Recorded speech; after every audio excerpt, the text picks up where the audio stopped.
podcast. I'm excited today to welcome Phil Kessler, CEO of Arrow Marketing Company, to be our guest in this segment. And why am I excited? Because Arrow Marketing Company has over 20 years of direct mail marketing experience. And with the current trends in marketing and technology, Arrow Marketing Company is up to speed with what will work best and is most effective to fit your firm's needs. I've asked Phil to come in today to share the most effective sources of marketing to reach your company's prospects and customers. Phil, welcome to Critical Mass Radio Show. Hi, Rick. Good to see you. It's nice to have you on the program. I've been looking forward to doing this interview since we met all those many months ago. Oh, that's right. Yeah, so let's get started. Can you think about a time in your past where maybe there's a story that kind of encapsulates, your experience that brought you up to this point in being on the program?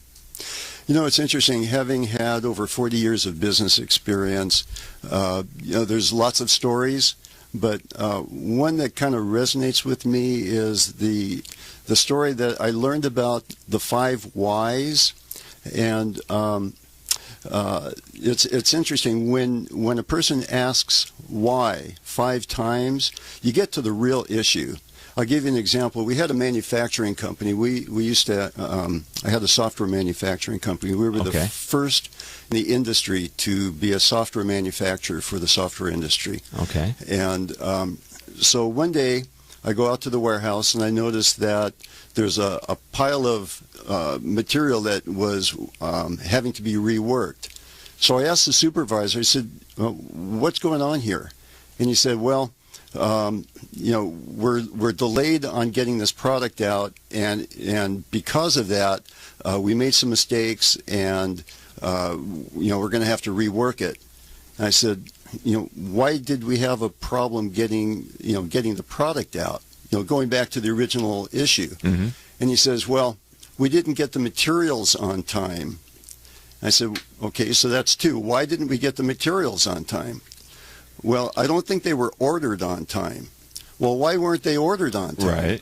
Well, because I think the guy in purchasing was on vacation when the order was supposed to have been sent to the vendors. Okay. Okay. Well, there's 5. There's our 5 whys. Okay. And that lets me know that going up to the purchasing department is where we need to resolve this issue. Okay. But it's so you're really looking for root cause then? Absolutely, root cause. But if you ask why 5 times, you're going to get to the root cause. Okay. And I've carried that message with me through many, many businesses. Hold on, Paul, can you ring the gong? Thank you. We look for teachable moments here on Critical Mass Radio Show when the guest gives us something that we can repurpose. We believe in the power of peer learning, right? Other people's experiences can inform our future decisions. So for those of you that haven't used the 5 why technique, I guess you've just learned from Phil Kessler a new way to get to the root cause of an opportunity or maybe a challenge in your company. Do you find, one last follow-up question, how did you find people responding to this series of 5 whys? No, that's an important question. I'm glad you asked, because the question why is a parent-to-child question. And when somebody is confronted with why, they tend to bristle, and it puts them on the defense, because it's like, is this my parent asking me why? Uh-huh. And so you've got to kind of frame the question in such a way that you're asking why, but you're not asking why. Or in my case, because I'm always asking questions. Okay. People got used to the fact that I'm always asking questions, and they weren't offended by me asking 5 questions, 5 whys like that. Did you ever get the answer, I don't know why? I do get that question. Okay. And whenever I hear the question, I don't know, I ask, if you were to know, what would you think the answer should be? You're like Yoda over here. And I love it. And it's incredible. Okay.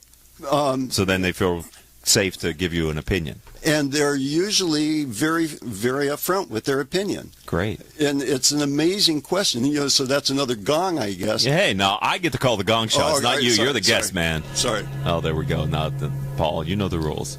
We'll be gonging all the time if I let the guest. I have to have some control here. All right, there Phil you go. Kessler, This one's with yours. Arrow Marketing Company. Tell me about Arrow Marketing Company. I read a little bit in a tease, but why do customers do business with you? So it's interesting. marketing is if marketing is done correctly, sales is very easy.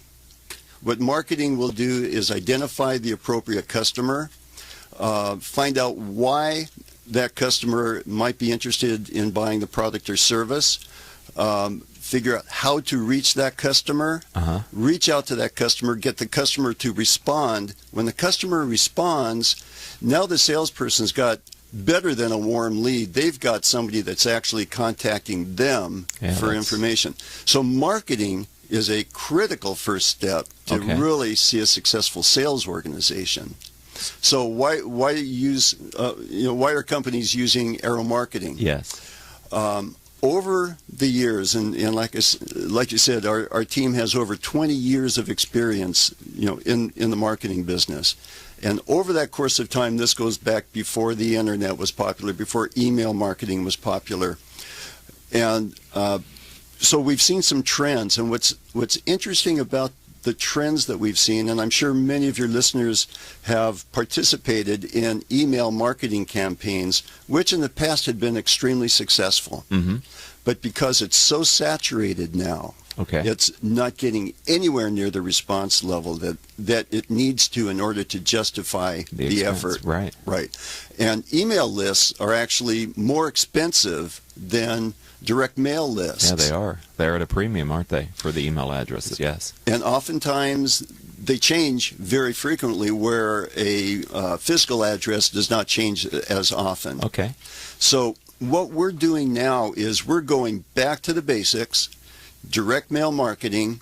We get the best targeted mailing lists in the industry. Okay. And we help our clients then create the mailing piece that's going to speak and resonate with the customer that they're aiming for. So part of the process is we need to ask the customer, who's your best customer? Who would you really like to be your customer?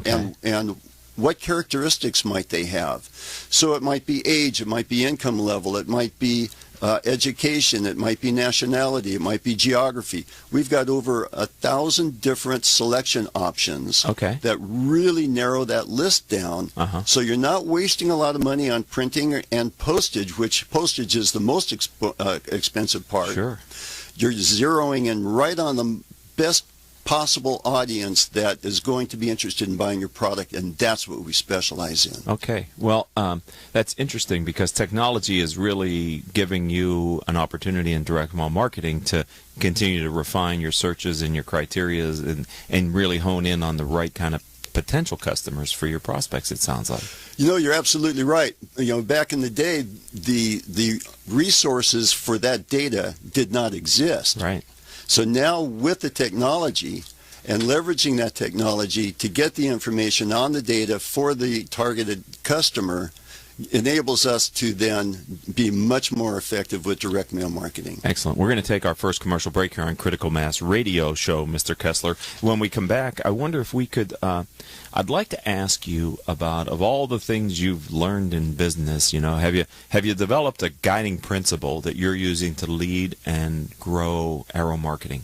So Great. Can we talk about that when we come back after the break? Absolutely. If you're listening to us live here on the OCTalkRadio.net stream, don't go anywhere, because we're going to be back in less than 60 seconds. And if you're listening to us on iTunes or Stitcher, stay right there. Don't hit the skip, because they're going to come back. This is one simple word from me about one of the product or services that I do. If you are an Orange County business executive, this message is for you. Do you ever feel isolated with no place to turn for advice or feedback? Who holds you accountable to your commitments in your company? Where do you find the right resources to help you and your company grow? If you have these questions, then Critical Mass for Business might be the answer for you. Critical Mass for Business is committed to helping you make better decisions. These are groups of peers running businesses just like you, providing a great sounding board to test ideas and concepts, review plans and goals, and present issues and opportunities for discussion. The result is improved strategy, accountability, people, and execution skills. If you are interested in learning more, go to www.criticalmassforbusiness.com and learn more about our executive peer group.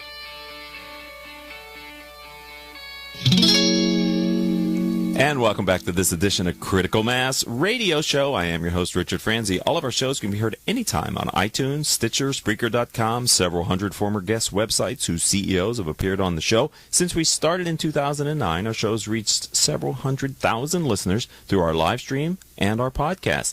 Simply type in these 4 words, Critical Mass Radio Show, in your favorite podcasting software to find our weekly shows. All right, Phil, before the break, I said I was going to ask you, what's your guiding principle? What's your overarching philosophy for how you're leading and growing your firm? All right, so when I first started out in business a million years ago, I didn't understand some of these principles, and over the course of time, having been a member of CEO advisory groups, I learned a lot from my peers. Okay. And I was 28 years old when I first started my business, and learning a lot along the way. Sure. So the concept of mission, vision, core value, it never made sense to me. Why would a company go through the exercise of creating a mission, vision, core value if they're not going to use it? And it's really an amazing phenomenon. You walk into a lobby of a business and you see their mission, vision, core value on the wall if they've gone through the exercise of doing it. Right. But then nobody in the company knows what the heck it is. So that's not good, right? No, it's that not seems good. Bad.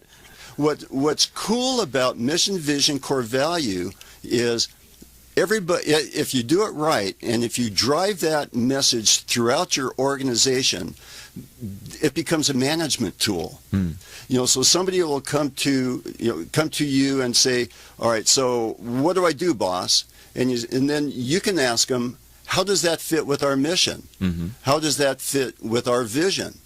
Does that meet our core values? And now the person who's asking the question has those resources to determine their answer, right. and eventually they don't need to ask the boss anymore, right. because they can make decisions. It creates autonomy within the organization, the authority to make decisions at the lowest level, and you know that if they're following those guidelines that you establish, they're going to be making good decisions. Right. It sort of sounds like it also, and from your experience, builds and reinforces the culture. Exactly, and the culture starts at the top. Right. But it only works if everybody is on the same page, as it were. That's right. And one of the things I used to do with my company, we had 400 employees out of 3 manufacturing facilities in 3 separate states. Wow. So I spent a lot of time walking my companies, walking the floor and working with the folks. And I would ask them, what can you tell me what our mission is? And the mission's got to be short enough so somebody can tell you. Right. And I'll flip them a $5 bill. And I tell you what, that word got out real fast. If Phil comes around and asks you mission, vision, core value, there may be money associated with it. That's great. All right. Well, if Paul wasn't also doing something else, I would have said ring the gong. But, look at him. He's so talented over there running the board today, Mr. Paul Rogers. At the beginning in the open, Phil, I was saying that with technology, Aero Marketing is able to kind of fit the right thing, technology, tools, trends to what the company needs. So I'm wondering if we could spend a couple minutes and maybe talk about what forms of marketing do you see that are fitting today's current trends? Okay, so what's important with marketing is you've got to reach your target audience the way that they want to be reached, or that they will accept being reached. Mm-hmm. So you can reach them with an email, but are they wanting that? Are they going to be receptive to that email? I personally get over 350 emails a day. Okay. And there's no way I'm going to read them. Right. So I'm sure I'm not unique, and I'm sure other CEOs are seeing the same kind of thing. I would think. But their customers are also. So we're seeing a trend away from email marketing, and we're seeing more marketing with social media, Facebook, LinkedIn. All of these marketing programs now have to be able to be mobile compatible. Okay. So people are actually getting marketing information on their cell phones. Uh-huh. Google's doing this, and those are quite effective mechanisms if you target your audience correctly. So the questions that you ask yourself about who's my best customer is the most important question you can ask, and that's where a marketing department or a marketing firm will help out, because we then help identify the most effective, the most logical customer for your business. Okay, so you do direct mail. Yes. And that's a very successful way for some of your clients to reach their prospects. Yes. But you also offer other marketing services beyond direct mail? Yes. And that's email and social media and the other tools that you've been talking about. We're doing less with emails, but incorporating some technology with direct mail, for example, with landing pages. So you get a piece of mail and you have some interest in it, and there's a short a URL where you can go to a landing page. You get more information. Okay. You may get a coupon or a bonus, and then you may have access to a website. But you're going to get a response because the landing page is going to trigger an activity from a salesperson at that point. Okay. So those are all components that go into a fully integrated marketing campaign. Fully integrated marketing campaign using technology and the traditional. Is this a B2C model, or is it your experience, Phil Kessler, working with B2B companies that this fully integrated model can work for them as well? Absolutely works with B2B Really? as well as B2C. Yes. Okay, that kind of surprises me a little bit, because what door do you hang the direct mail piece on, or how does that direct mail piece get to that decision maker then? Well, you're mailing to the company. Oh, and what we can do is personalize the mail. Okay. So we'll know, for example, who the CEO is of XYZ company, Okay. and we can address the piece directly to that individual. If it's a postcard, it's going to have his name in or her name in the address block. But if it's a letter, we can have their name personalized in the address block on the outside of the envelope, as well as within the text of the letter itself. So are you finding that people are more likely to open a piece of mail addressed to them than an email sent to them? Absolutely. They're going to touch a piece of mail, but they may not touch an email. Okay, so it is what's old is new again then, huh? Yes. Is what I hear you saying. And it's coming back around. And the advantage that direct mail has, like you mentioned, is with the technology and the just enormous amounts of data that's available. I'll give you a quick example. We're doing a campaign for a surgery center that specializes in bariatric surgery. So we were able to find a list of obese people within a 20-mile radius of their facility, did a mailing to them, and they got a bunch of business out of it. Okay.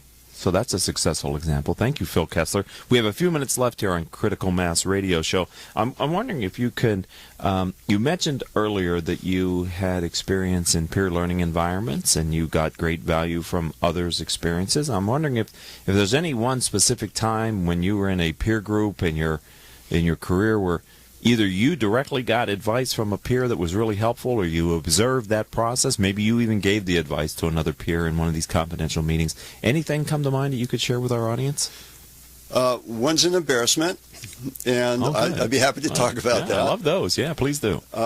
Like I said, I started my business career fairly early on, and I had joined a CEO advisory group, and I was having a serious cash flow problem. And the company was growing very, very fast, and the profits were there, but the cash flow wasn't. Right. And so I'm talking to my group, and I'm explaining what my problem is, and they're looking at me like, okay, yeah, you're young, you're going to figure this out. What they ended up saying was cash is king. Yes. And you manage your business by cash flow, and that was an epiphany to me. It just had never dawned on me before. And so what we started doing in that case was getting our invoicing out faster. Yes. Instead of invoicing at the end of the month, we would invoice as soon as we would ship. Yeah. That shortened the receipt of the receivables. It made a big difference. I can imagine. Another example was one of my members had a company that was making custom cabinetry for pop-up televisions, and very successful business. And then he decided he was going to branch out and make modular conference rooms that could roll around and provide a conference area for a group that wanted to collaborate on projects. And he put a lot of time and resources into the development of that. And you started noticing that his pop-up cabinet business wasn't doing as well. And so he brought the problem to the group, and the group said, you need to go back to your basics and focus on your core business and Right. leave the other one alone. Makes perfect sense. He did it, and it saved his bacon. Wow. Those are two really good. Thank you, Phil Kessler, for giving us real-world examples of the power of peer learning through the CEO peer group process. If someone would like to learn more about you and your firm, how do they find the company online? Okay, so the company website is Arrow, like bow and arrow, Okay. ARROW, marketingco.com. Okay. And my email is phil@marketingco.com, and I'm happy to answer any marketing questions that any of your listeners may have. It's this is a really fun business, and I get to see a lot of companies and help them, and it's really exciting. Well, thank you for giving a bit of your time today and a bit of your knowledge to my audience. Thank you for being a friend of the Critical Mass Radio Show and a part of the Critical Mass for Business community here in Southern California. My pleasure. Thanks for having me. Thank you very much. All right, ladies and gentlemen, we're going to have to end this segment. I'd like to thank today's engineer, who is Paul Roberts. Joan Park, Crystal Nunley, and Haley Stern are our producers. I'm your host, Richard Franzi. If you'd like to learn more about the radio show or the CEO peer groups that I lead, please visit my company's website, criticalmass4, business.com. And until our next show, I hope all of your decisions will move your company in a positive direction.